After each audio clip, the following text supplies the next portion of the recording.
Los sajones se habían rebelado contra el dominio franco y habían lanzado ataques de saqueo en el territorio imperial.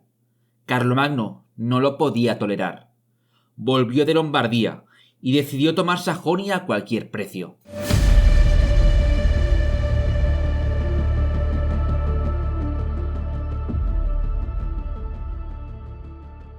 Año 775 después de Cristo.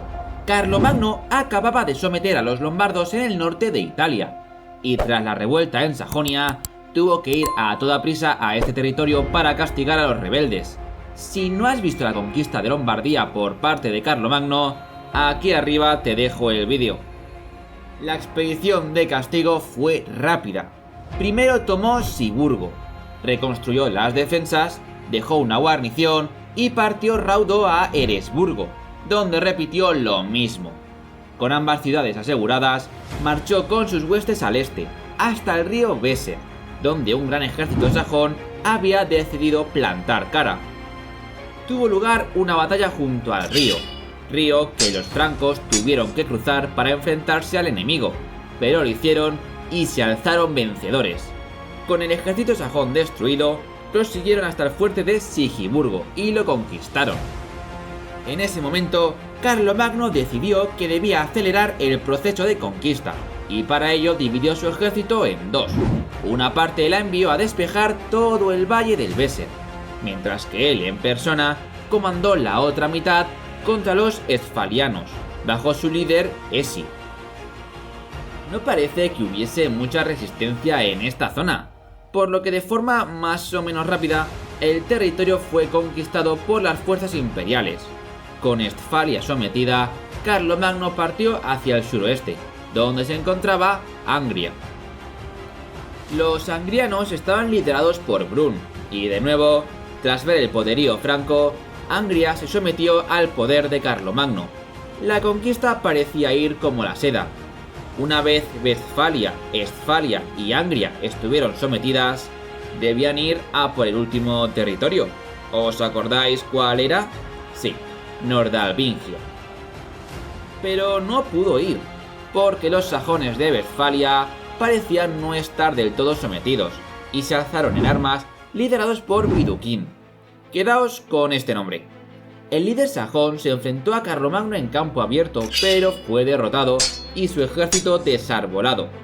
Para evitar ser capturado, Widukind escapó hacia el norte. Se acercaba el invierno, pero además le llegaron noticias de que los lombardos estaban causando problemas. Aunque no sea sobre la conquista de Sajonia, voy a contaros esta pequeña rebelión porque es corto.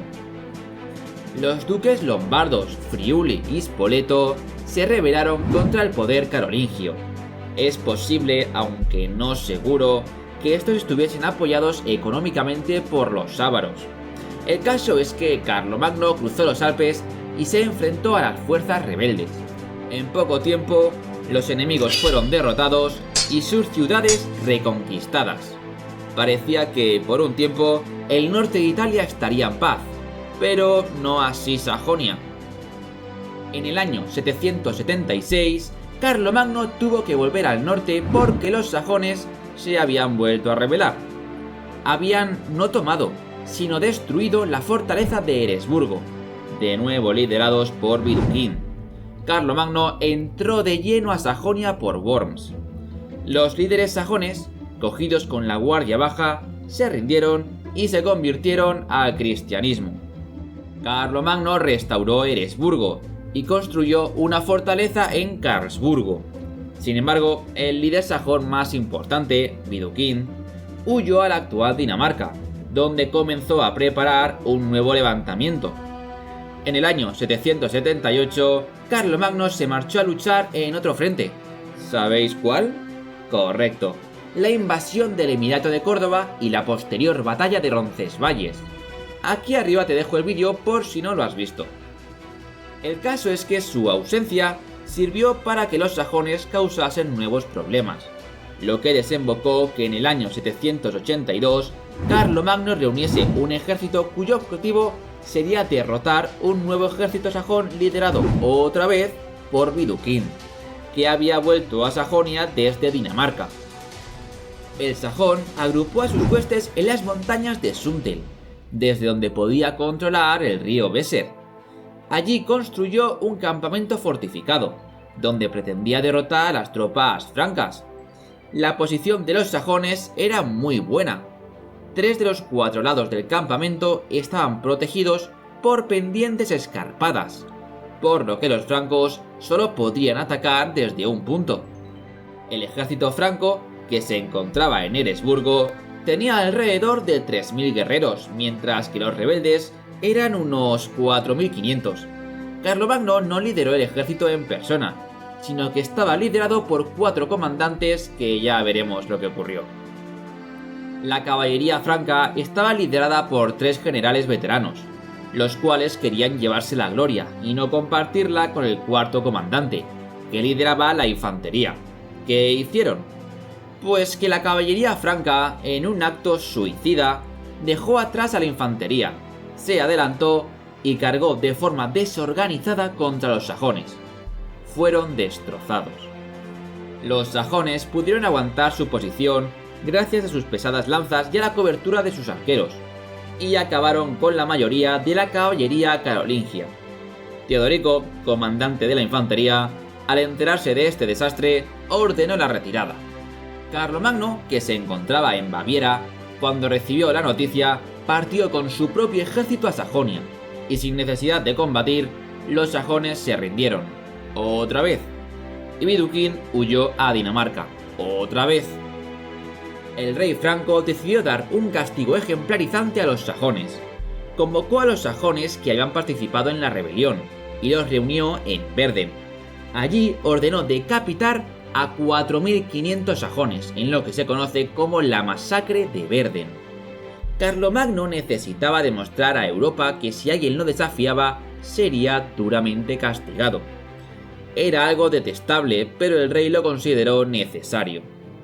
Además, prohibió las religiones paganas, castigando severamente a aquellos que no practicasen el cristianismo.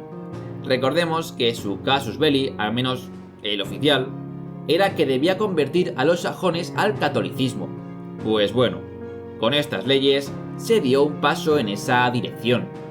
En el año 784, Carlomagno marchó de nuevo con un ejército a Sajonia y prendió fuego a las aldeas que no aceptaban su soberanía o que no se sometían al cristianismo.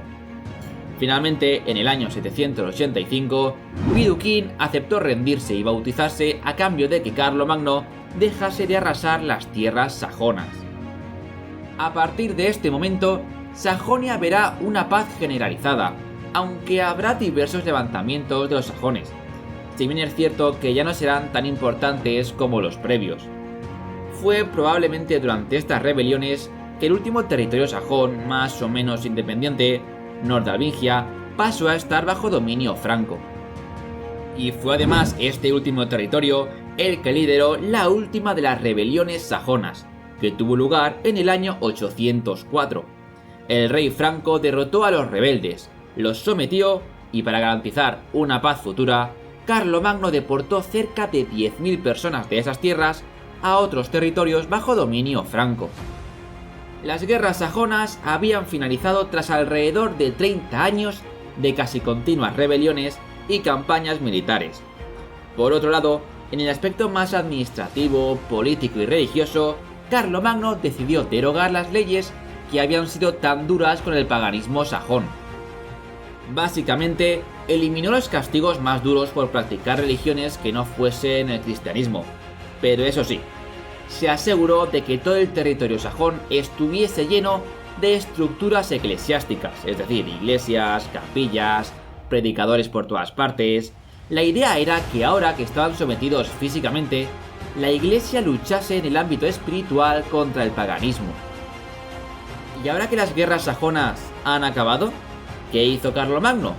Pues resulta que mientras las guerras sajonas tenían lugar, Carlomagno lideró campañas contra los ávaros y contra los eslavos, por lo que el siguiente capítulo de la vida de Carlomagno será sobre una de estas guerras.